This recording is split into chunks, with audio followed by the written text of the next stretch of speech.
À la prison de Las Vegas, les arrivants un peu trop agités reçoivent un accueil musclé. On va t'attacher à une chaise, puisque tu veux pas coopérer et que t'es agressif. Lâchez-moi, je vous dis. Vous m'écrasez le visage, ça fait mal. C'est n'importe quoi. Aux arrivées, les surveillants voient de tout. Alcool, refus d'obtempérer, bagarre.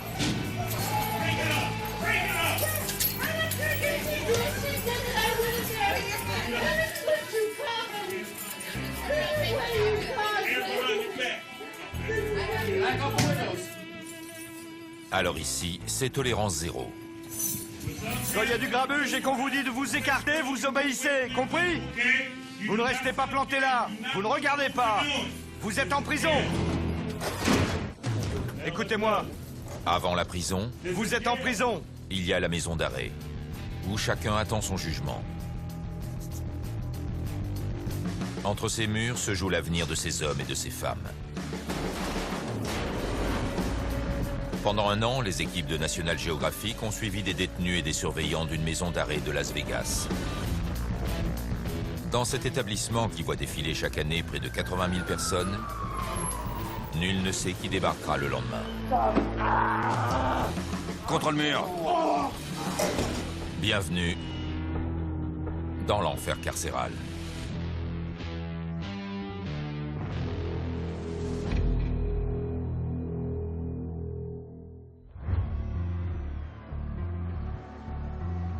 « 23 heures, un samedi soir à Las Vegas. Sur le strip, la fête bat son plein. Va contre mur, enlève tes chaussures. À la maison d'arrêt, la soirée est tout aussi animée pour les surveillants comme Barry Redmond. Contre le mur. Jette tes chaussures. Te retourne pas, jette-les. Les autres y arrivent très bien. Quand on est de garde, on est toujours à l'affût. Enlève tes chaussures. Je fais ce que je peux. Il suffit qu'un détenu commence pour que le ton monte. Arrêtez, je suis pas un crétin. Tu te comportes comme ça. Ça va. S'il monte d'un cran, on monte d'un cran. Il monte encore, et nous aussi. Les mains derrière la tête. Bien. Un pas de côté, à droite. Ici, on ne sait jamais ce qui peut se passer.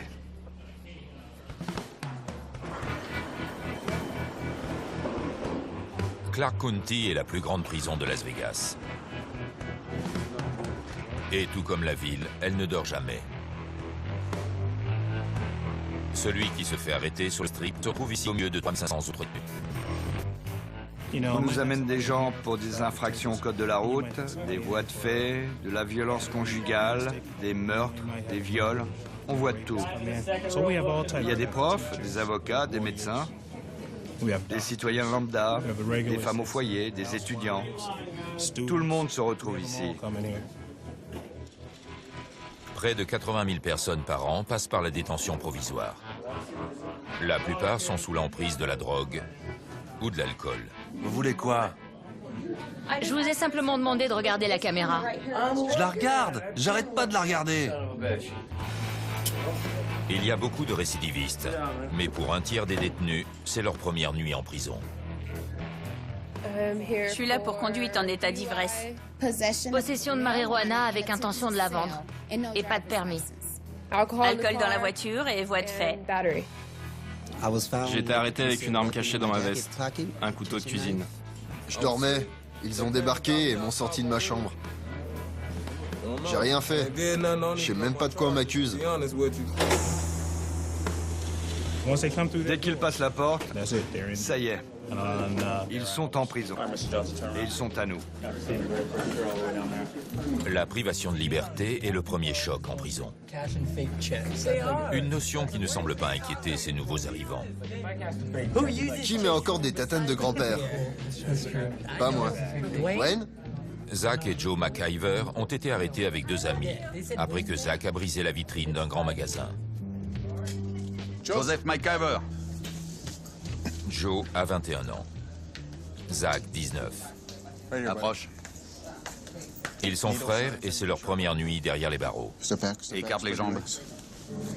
T'as quelque chose?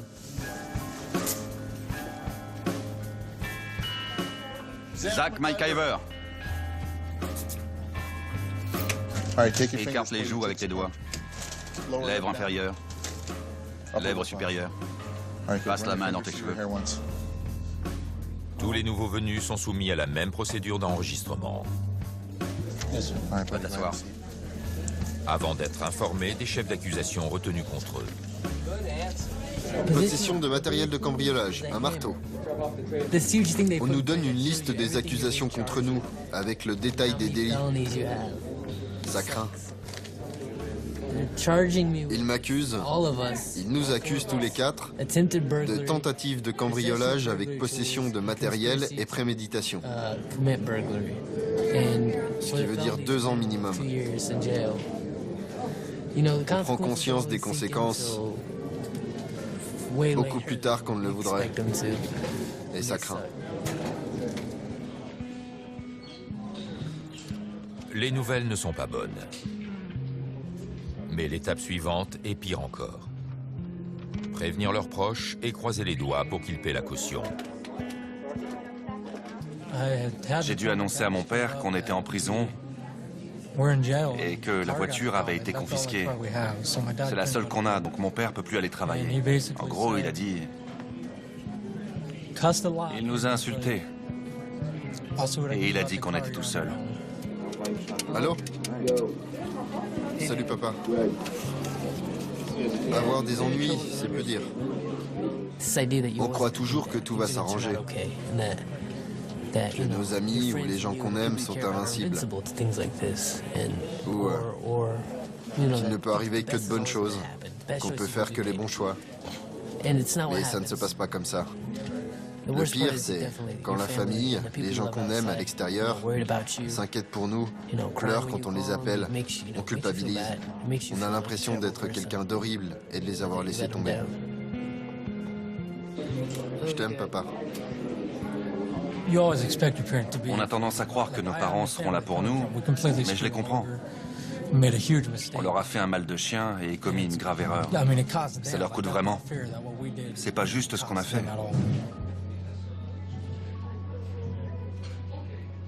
Sans personne pour payer leur caution, Zach et Joe McIver resteront en prison jusqu'à leur jugement. Zach, par ici. Tu peux t'asseoir. Le processus d'enregistrement se poursuit avec la catégorisation. Il y a un gang de rue, de prison, de motards? Non, monsieur. L'administration pénitentiaire décide d'un niveau de sécurité à attribuer au détenu après l'examen de son casier judiciaire et en fonction de son état d'esprit. Que penses-tu de la situation dans laquelle tu te trouves? C'est naze. Tu m'as l'air un peu déprimé. Qu'est-ce qu'il y a? Je suis en prison. C'est aussi là que le prévenu apprend où il sera incarcéré. Les garçons sont considérés comme complices. Ils seront donc séparés jusqu'au procès. Comme je l'ai dit à ton frère, on va vous séparer. Tous les 4. Cette séparation a un effet immédiat. Pour la dernière étape de la procédure, ils sont transférés dans des cellules différentes. Levez-vous à l'appel de votre nom. McIver Zach. McIver Joseph. Les frères, vous êtes frères? C'est plus facile quand on est ensemble. Mais on va tous être séparés. Ça rassure pas. Zach, tu vas là. Même si c'est lui qui a tout déclenché et que c'est de sa faute si on est là, je me sens toujours responsable de lui. Je dois le protéger et m'assurer qu'il va bien. Le fait qu'il se retrouve ici me donne l'impression d'avoir échoué. Surtout parce que je suis son grand frère. Il vit tout ça très mal. Il ne s'est jamais retrouvé dans une situation pareille. Il déteste l'imprévu. Chaque fois qu'on va quelque part, il a besoin de connaître tous les détails, de savoir quand on va rentrer. L'idée de ne pas savoir quand il va rentrer, ce qu'il va faire après, ça doit l'angoisser à mort.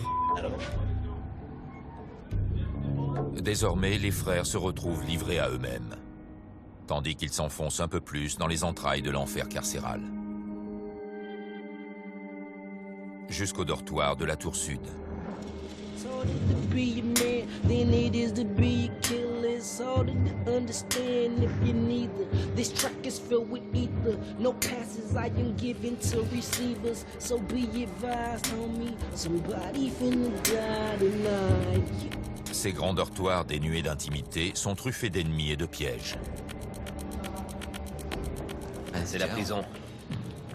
Il y a des gens de couleurs différentes, de quartiers différents. Ça crée forcément des problèmes. Surtout compte tenu de l'environnement où on est. Ça peut dégénérer ce soir, demain ou la semaine prochaine. Il faut savoir encaisser les coups. La vie en dortoir crée un mélange détonnant. Des détenus venus de tous les horizons cohabitent entre ces quatre murs. Des détenus comme Laizim Dawson. Ce récidiviste aurait déjà fait de la prison dans le Colorado pour une série de crimes violents.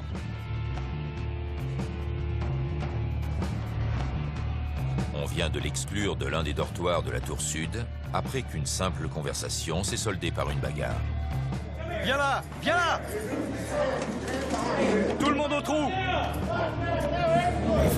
Si une personne me respecte, je la respecte. Si une personne me pousse, je la pousse. Il m'a menacé. Tu t'es mis dans la mouise pour ça? Il t'a touché? Il m'a menacé. Les gens regardent, ils observent. Ils observent les autres autour d'eux. Ils choisissent les individus les plus faibles. Celui qui est faible se fait traquer, comme une gazelle par une meute de hyènes. Et il se fait toujours choper.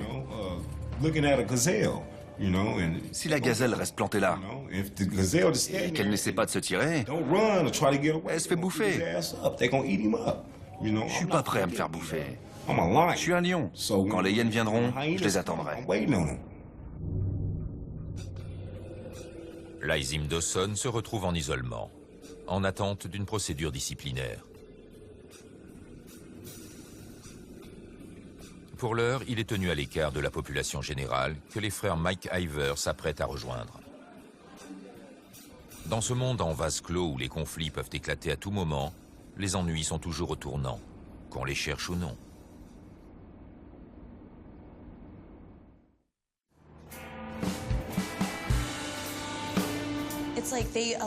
C'est comme si on nous laissait perdre tout contrôle et qu'on nous donnait accès à toutes ces distractions très lucratives.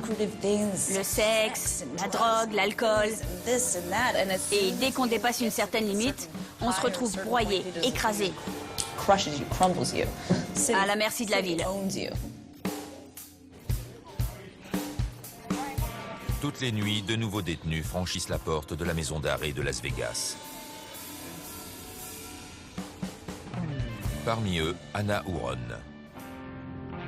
À 24 ans, c'est sa première fois non seulement en prison, mais à Las Vegas. Une fille de la campagne attirée par les lumières de la ville. Je suis un peu secouée. Je viens d'un petit bled dans l'Idaho. Je suis venue ici pour faire la folle et j'ai bien réussi mon coup. J'ai un peu trop fait la folle. Mon père m'appelait son petit revolver. Il fallait toujours que je sème la pagaille, que je batte le fer pendant qu'il était chaud, que j'appuie sur la détente. Je sais pas, j'étais comme ça. Je suis comme ça. Anna est accusée de conduite en état d'ivresse et de possession de cocaïne. Les conséquences d'une nuit à 100 à l'heure dans la ville de tous les excès. On était un groupe de 5 à s'éclater à fond, tard dans la nuit, à sniffer des lignes et tout ça, à faire n'importe quoi. J'ai voulu aller chercher à manger, j'avais super faim. Mais dès que je suis arrivée... L'histoire d'Anna n'a rien d'exceptionnel. Comme beaucoup d'autres, elle n'a pas su résister aux tentations que la ville lui offrait. Les gens qui débarquent ici croient qu'ils peuvent faire des choses qu'ils ne peuvent pas faire chez eux. Acheter de la drogue quand ils veulent, boire quand ils veulent, parier. Mais la drogue, la prostitution, tout ça est illégal. Anna est en prison car elle a cru qu'à Las Vegas, tout était permis. Elle a convaincu une amie de payer sa caution, mais ignore quand elle sera libérée. C'est le début d'une longue attente. Ce que j'ai appris, c'est qu'une fois que la caution a été payée et que toute la paperasse a été réglée, elle doit être encaissée, ce qui prend généralement 10 à 12 heures. Non, 12 à 24 heures. Mais on ne peut pas être détenu plus de 24 heures si la caution est payée. C'est ce que j'ai compris. Ou alors je me trompe. Peut-être qu'on reste là ad vitam aeternam. Je suis restée debout toute la journée et toute la nuit à attendre. Comme ça. Personne n'est habitué à vivre dans un monde où on ne sait pas quelle heure il est, quel jour on est, ce qui se passe dehors, ce qu'on va faire la seconde, la minute ou l'heure d'après. C'est déprimant. Bon, écoutez-moi. Je veux voir Joseph McIver. Avance. Joe McIver peut enfin quitter les cellules communes. Ses parents n'ont pas payé sa caution et son frère Zach a été conduit au dortoir la veille au soir. Avance et arrête-toi là. Dos au mur. C'est au tour de Joe. Et son transfert lui fait prendre conscience qu'il n'est pas prêt de sortir de là. Mets-toi dos au mur, s'il te plaît.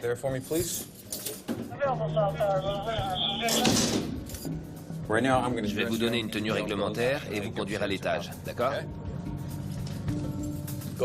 Allez vous changer dans les douches.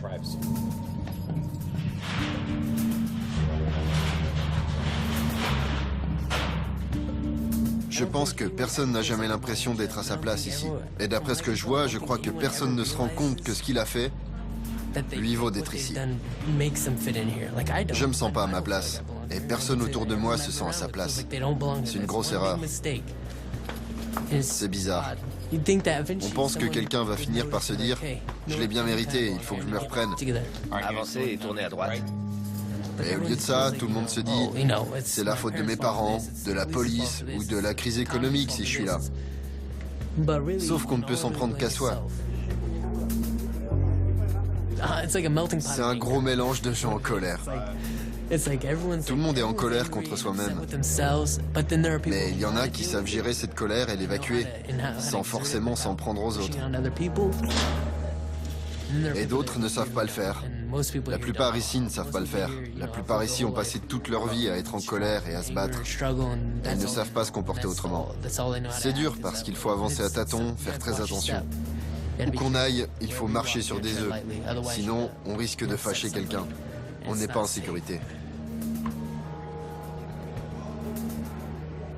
Les deux frères ont beau être dans des dortoirs séparés, ils sont confrontés au même problème. Se frayer un chemin en terrain miné. Quand on est tous enfermés dans un grand espace ouvert, n'importe qui peut venir t'embêter, te chercher des noises, te tourner autour, t'agresser, te titiller tout le temps, tout le temps. J'aime pas ça. Ces dortoirs où on est tous mélangés, c'est bizarre pour moi. J'avais jamais vu ça avant qu'ils me mettent ici il y a 2 semaines.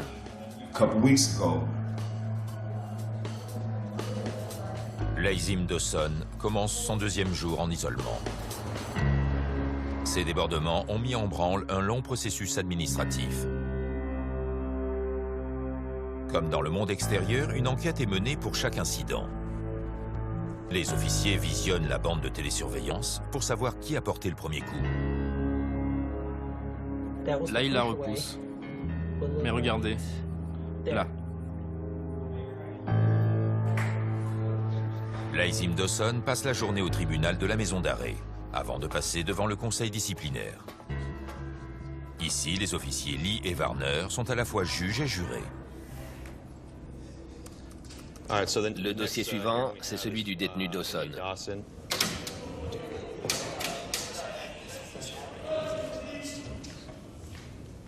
Monsieur Dawson, entrez et asseyez-vous, s'il vous plaît. Racontez-nous l'incident, monsieur Dawson. J'étais assis en train de lire le journal quand un individu s'est assis à côté de moi et m'a dit « Donne-moi le journal ». Il m'a parlé de façon très irrespectueuse. Je lui ai dit « Tu l'auras quand j'aurai terminé ». Alors il m'a poussé. Il m'a écrasé le visage de la main. J'ai fait la même chose. Alors il m'a donné un coup de poing et je lui ai rendu. Je crois pas que les surveillants l'aient vu me frapper ou m'écraser la figure. Mais j'ai seulement voulu me défendre. D'accord. Vous savez qu'un officier a regardé la vidéo de l'incident? Ouais. Il vous a vu pousser Douglas qui est tombé en se tenant la bouche. Il ne l'a pas vu vous écraser le visage comme vous le dites. Avec la vidéo en guise de preuve, la défense du détenu s'écroule. Vous voulez ajouter quelque chose? Non, monsieur. Vous devez répondre de 2 infractions au règlement interne. La première est d'avoir troublé l'ordre. Plaidez-vous coupable ou non coupable? Coupable. D'accord. Et à l'accusation d'avoir frappé un autre détenu? Coupable. D'accord. Très bien, monsieur Dawson. Vous avez plaidé coupable aux 2 chefs d'accusation et nous vous déclarons coupable. Nous vous condamnons à 20 jours en détention disciplinaire. Des questions? Non, monsieur. Bonne chance. 20 jours, c'est rien. Je peux dormir tout ce temps. Je m'en fiche d'être là. J'ai été enfermé bien plus longtemps que ça. Le compte à rebours est lancé. Dans une vingtaine de jours, le fauteur de troubles sera réintégré à la population générale.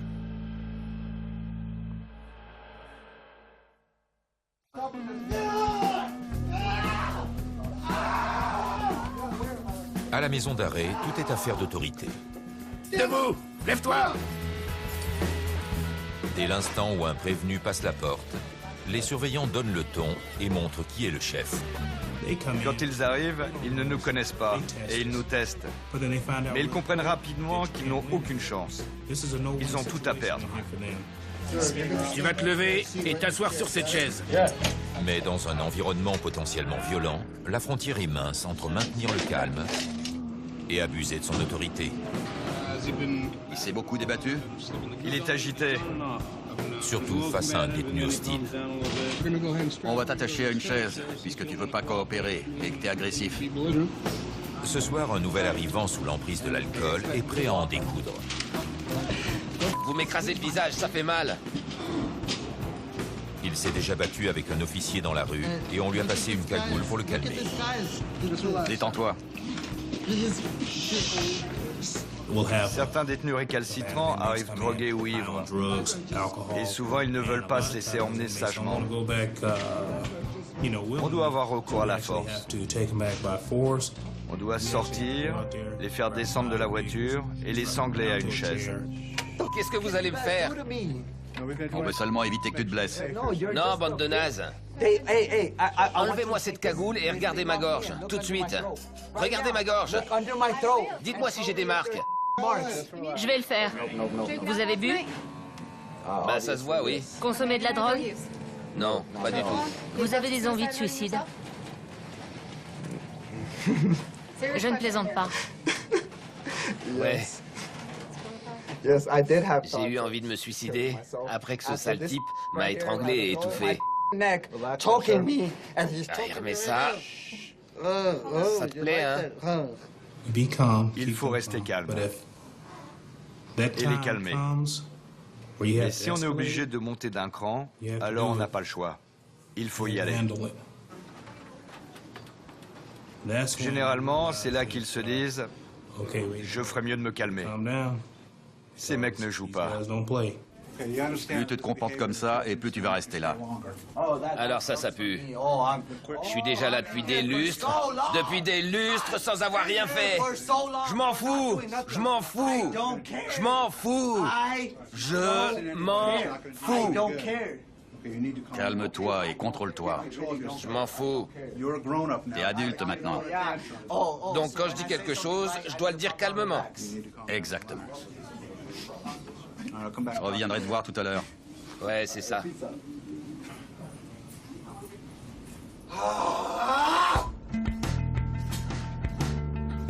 Maintenir l'ordre est une priorité pour les équipes surveillantes, de l'accueil des détenus au dortoir jusqu'à l'isolement. C'est ici que Laizim Dawson purge une peine pour avoir frappé un co-détenu. Aujourd'hui, il sort pour une heure de récréation obligatoire, seul hors de sa cellule, tandis que ses voisins restent enfermés. Je vais te choper! Je t'attends! Dès que je sors de ma cellule, quelqu'un commence à me provoquer et c'est parti. Ça chauffe. Il faut que le monde entier l'entende brailler.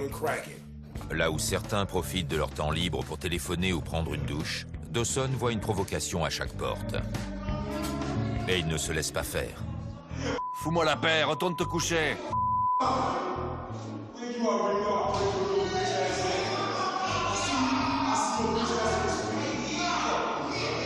Ils peuvent me boucler dans une cellule, où ils veulent. Je ressortirai d'ici comme j'y suis entré. Mon but est d'éviter les ennuis, mais faut pas me chercher. Parce que je réponds. Provoque-moi si tu veux, tu piges? Provoque-moi. Si je te revois, je t'explose la tête, je te jure.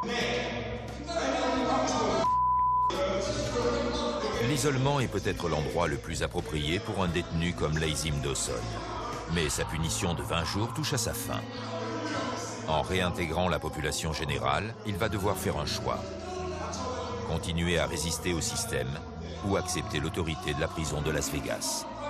C'est de l'autoprotection. C'est tout. J'ai pas le choix si je veux éviter de me faire bouffer par les loups.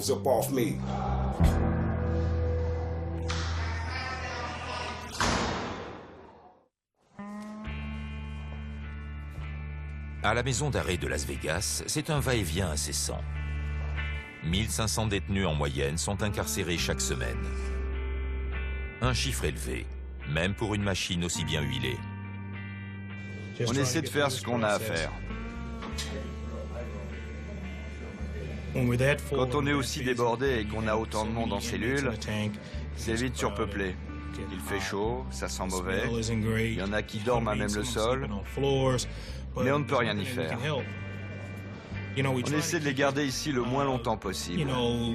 Mais parfois on n'y peut rien. Quand il y a trop de monde, on n'a pas le choix.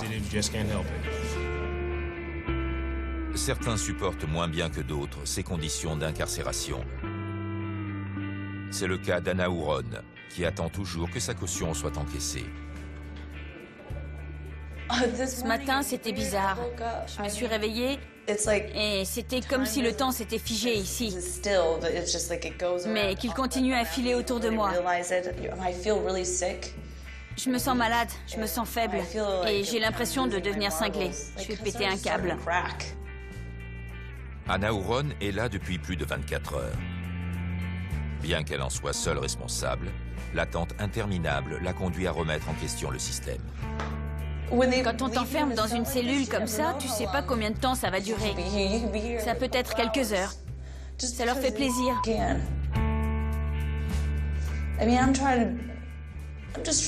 J'essaie de passer à autre chose et de tirer les enseignements de mes erreurs. Mais je contrôle rien ici. Et j'ai l'impression que ces gens ont soif de ça. Ce sont eux qui décident de me libérer ou non. Je comprends pas. Je n'avais jamais été en prison et c'est vraiment un choc. Ils devraient simplement faire leur boulot, nous surveiller. J'en ai marre. Au lieu de ça, ils nous font payer nos erreurs. On est humains. Tant que sa caution n'a pas été traitée, la jeune femme ne peut rien faire, hormis s'inquiéter et attendre.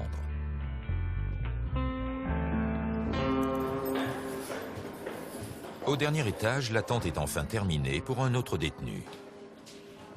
Lazim Dawson sort d'isolement aujourd'hui. C'est 20 jours de trop. Mais bon, c'est le règlement. Au lieu d'être renvoyé dans les dortoirs communs, il est transféré dans la tour nord.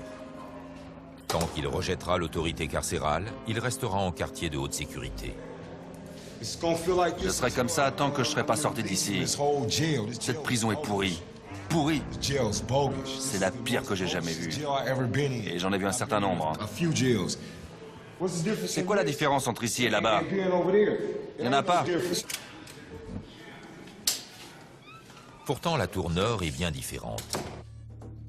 2 hommes par cellule, des portes blindées et un privilège de taille. Du temps libre avec les autres.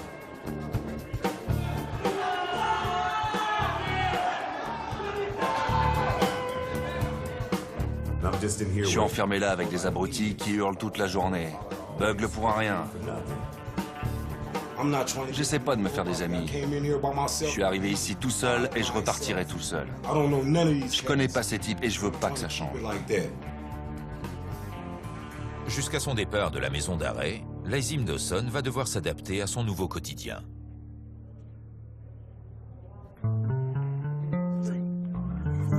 Dans la tour sud, Joe McIver n'a aucun problème à s'intégrer. Il n'est là que depuis 2 jours, mais s'est déjà fait un ami qui lui montre les ficelles de la prison. Ce détenu prénommé Justice n'a personne pour payer sa caution. J'ai commencé à lui parler hier matin. Et on a fini par prendre le petit-déj ensemble à 3 h du matin. Il a plein de bons conseils à me donner. Il sait qui est cool et pas cool. Ni lui ni moi n'avons d'argent sur nous. Mais quand on arrive ici, on peut demander un kit de survie. Il y a 4 enveloppes qu'on peut utiliser pour envoyer des lettres, du papier et des crayons. Il m'a dit de le demander parce qu'en échange de 2 enveloppes, on peut avoir une portion de soupe. Il y a toute une économie interne à la prison. Et il sait comment ça marche. C'est bien d'avoir quelqu'un ici pour m'apprendre ce genre de trucs. Sinon, je serais assis sur mon lit à crever de faim toute la journée. Il y a 2 soupes. On devrait jouer des soupes. Ouais, bonne idée. On devrait jouer des soupes, allez. Je marche. Moi aussi, je veux gagner de la soupe. Non, c'est pas bon. C'est pas bon. C'est l'heure de la bouffe. Même si jouer est contraire au règlement, c'est une distraction bienvenue pour Joe. Il ne cesse de penser à son frère Zach, seul responsable de leur présence ici. Je peux rien y faire. Je suis coincé là. Je vais pas me morfondre sur mon sort toute la journée. Ça ne ferait qu'empirer les choses. Je dois faire avec. C'est comme ça. Mais à mon avis, Zach ne pense pas comme moi. Zach est un peu asocial. Il n'aime pas les nouveaux environnements. C'est trop dur. Mais je peux pas le protéger tout le temps. Pendant longtemps, je l'ai couvert malgré ses erreurs. Et je l'ai soutenu. Mais je peux plus. Surtout maintenant qu'il m'a entraîné avec lui.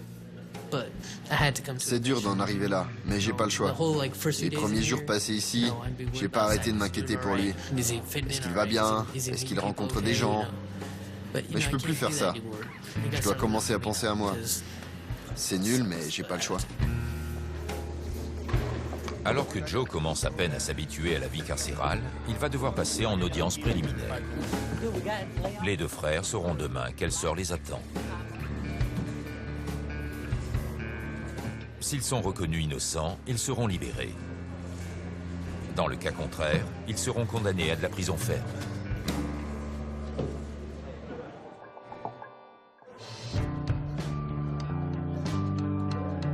Pendant ce temps, Lazim Dawson prend ses marques dans la tour nord. Il a été placé en quartier de haute sécurité. Et il semblerait que ces nouvelles conditions d'incarcération lui conviennent beaucoup mieux. Plus je reste dans ma cellule, ou seul avec moi-même, mieux je me porte. Je suis quelqu'un de solitaire. J'essaie de me tenir à l'écart des gens. Je suis pas sociable. Je m'entends qu'avec un certain genre de personnes. Celles qui aiment rester dans leur cellule. On discute de temps en temps, mais de là à devenir amis, non. Temps libre, messieurs. J'aime pas être en groupe. Dans un groupe de 50 personnes, il y a toujours un crétin qui veut jouer les durs ou te provoquer. J'essaie d'éviter le problème en restant loin des gens. Ici, être en cellule, c'est mieux parce que ça permet d'échapper à quelqu'un ou de s'enfermer et de se détendre. Il suffit de fermer la porte pour être tranquille. C'est ma stratégie. Éviter certains détenus et me taire devant certains surveillants. Et ça devrait aller pour moi. Dawson semble avoir trouvé sa place en détention provisoire. Mais il va bientôt déménager à nouveau. Il vient d'être condamné à une peine comprise entre 1 et 3 ans. Il peut donc être transféré à tout moment. Je dois faire preuve de patience. Savoir que je m'en vais bientôt me remonte le moral. Je suis pas au fond du gouffre. C'est une motivation. Au rez-de-chaussée, l'heure de la libération est arrivée pour Anna Huron. Mademoiselle, vous pouvez sortir. C'est vrai? Sa caution a enfin été encaissée. Anna peut rentrer chez elle. C'est pour vous, votre assignation au tribunal. Le 2 juillet à 7h30 du matin. Je m'en vais vraiment, c'est pas une blague. C'est pas une blague. Faites en sorte de ne pas revenir. Jamais, jamais, jamais. Done and done. On croit vraiment par moments qu'on ne va jamais sortir. Que la caution n'a pas été payée. On peut pas savoir, on contrôle rien. On est déprimé, on a honte. Et on passe son temps à s'auto-flageller, à se refaire le film à l'envers, à revenir sur les décisions qu'on a prises. Signez là pour vos affaires. C'est ce qu'on décide de faire après qui détermine vraiment qui on est. Je veux être quelqu'un de bien. Et je ne veux pas que cette histoire ait un impact négatif sur ma vie. Je ne laisserai pas ça arriver. Il paraît qu'on nous largue dans une ruelle, c'est vrai? Un peu. Quoi? C'est First Street. Vous êtes dans le centre de Las Vegas. Prenez à droite, le Golden Nugget est devant vous. Le Golden Nugget? Par là. La libération d'Anna n'est qu'une étape de la procédure judiciaire. Elle va devoir comparaître devant un tribunal et pourrait être renvoyée en prison.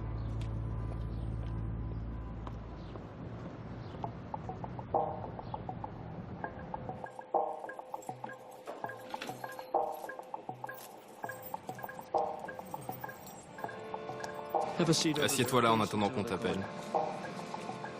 À l'étage, dans la tour sud, le jour du verdict est arrivé pour Joe McIver et son frère Zach.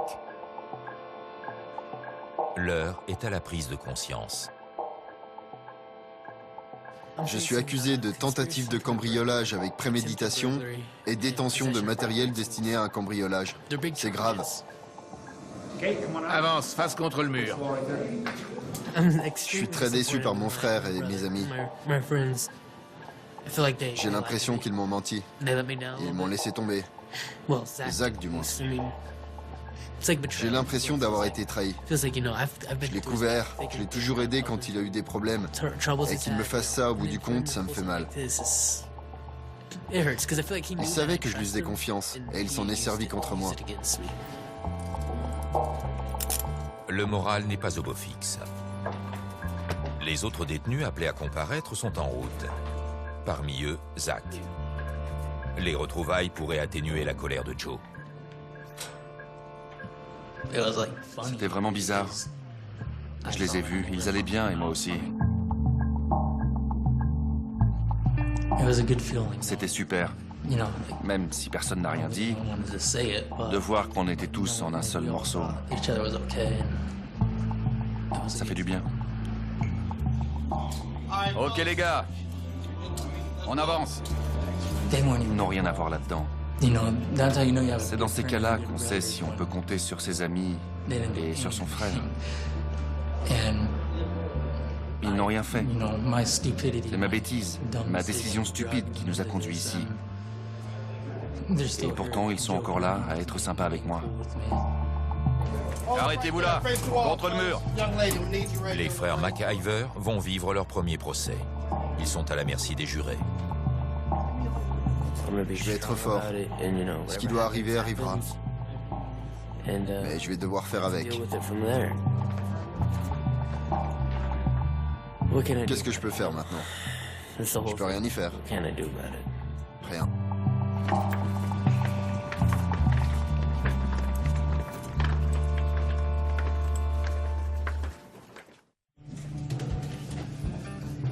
Ok les gars, on y va. Quelques heures plus tard, les frères McIver et leurs amis quittent la salle d'audience. Après une difficile semaine derrière les barreaux, l'humeur est manifestement plus joyeuse.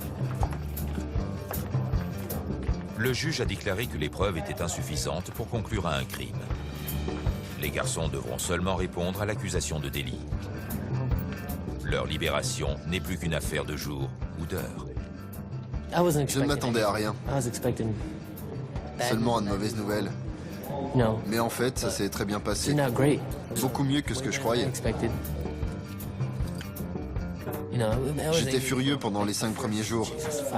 J'arrêtais pas de me dire que mon frère allait me le payer.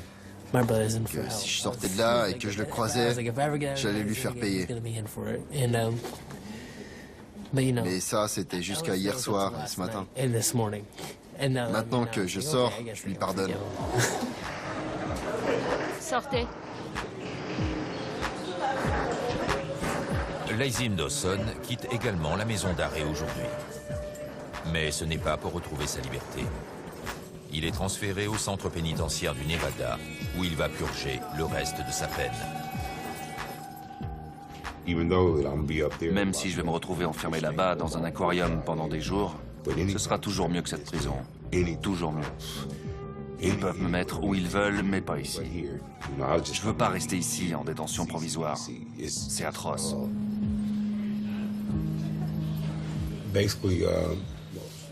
Plus vite je purge ma peine, plus vite je me tire d'ici. Je veux quitter le Nevada, point final.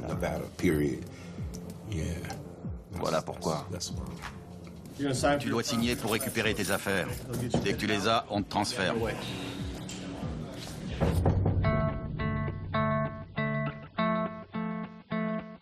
La surveillante m'a dit, vous sortez aujourd'hui. Ils étaient même pas au courant. C'est toi qui nous l'as dit.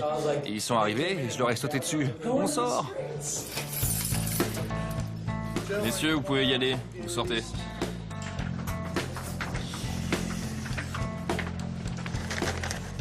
Ok.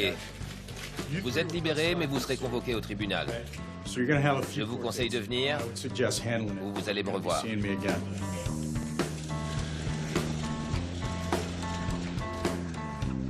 Vous allez récupérer vos affaires, mettre vos chaussures et filer.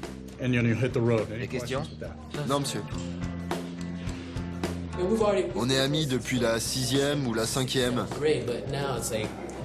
On avait déjà vécu des choses similaires, aussi graves. Des galères. Mais rester enfermé ici sans savoir ce qui allait se passer, dans le noir total, j'ai l'impression que ça nous a vraiment rapprochés. Non?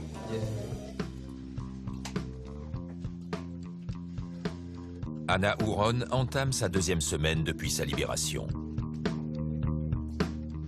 Elle a retrouvé la ville de tous les excès. Mais sa vie ne sera plus jamais la même. Mon arrestation a eu un effet boule de neige. Ça m'a fait réfléchir. Je sais pas à la direction que je voulais prendre.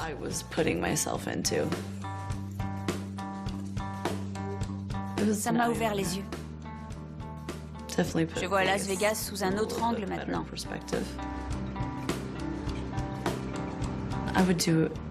Je ferai tout ce que je peux pour ne pas retourner en prison. Profitez-en bien. Elle te prend, te jette et t'attend. C'est ma définition de la prison. On arrive, on se fait avaler, recracher et avaler à la prochaine occasion.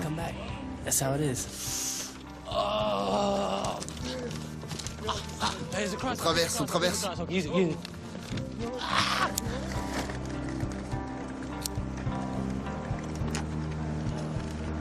Ça fait du bien.